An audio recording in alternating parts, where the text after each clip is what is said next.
When it comes to steering and suspension work, the right tools and know-how can make your job a whole lot easier. Hi, I'm Connor from Delphi, and in this tech tip, we'll cover some tips to help you with steering and suspension replacements, focusing on control arms and ball joints. Let's get started.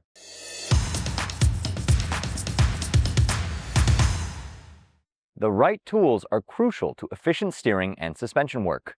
You'll need a ball joint press tool and possibly a ball joint separator tool.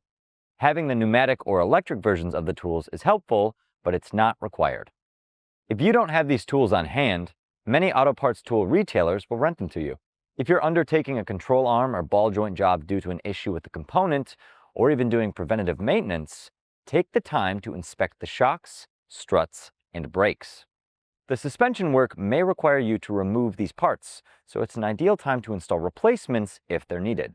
With suspension components, proper removal, installation, tightening, and torquing the parts is essential to preventing damage to both the new components and the parts you'll attach them to.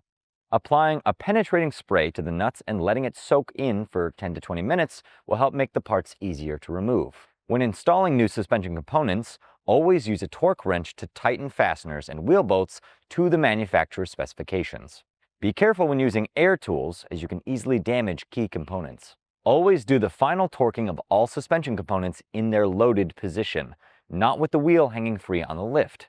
If the weight of the vehicle is not being applied to the components, the torque readings will be wrong.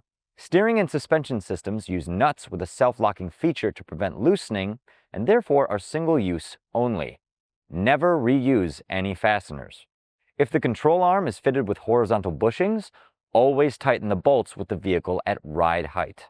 A vehicle that is tightened up on the lift leads to excessive wind-up of the bushings when it is back under compression.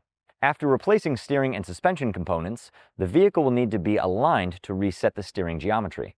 On a four-wheel drive vehicle, be sure to adjust the toe and camber on the rear wheels.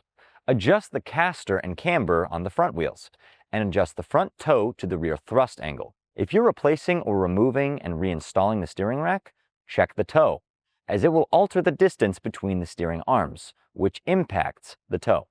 Check the camber. Since the camber is not normally adjustable, check the tires, wheel, or suspension for any signs of distortion. Next, check the caster. A 0.5 degree issue with the caster is enough to cause the vehicle to drift to one side or the other. Finally, a lot of modern vehicles are equipped with advanced driver assist systems like adaptive cruise control or lane keep assist. These systems may need to be recalibrated after performing chassis alignment, as they rely on the proper alignment of cameras and sensors.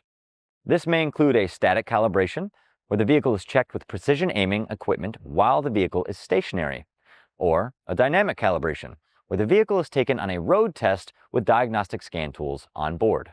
Failing to properly check these important safety systems can cause the systems to malfunction or not work entirely, leading to dangerous driving conditions. We hope we've given you some helpful tips and useful know-how to ensure that your next steering and suspension job is as smooth as possible. Subscribe to our channel below so you can refer to this video in the future and have access to other service videos from Delphi. And check out DelphiAutoparts.com for other great resources. I'm Connor with Delphi. Thanks for watching.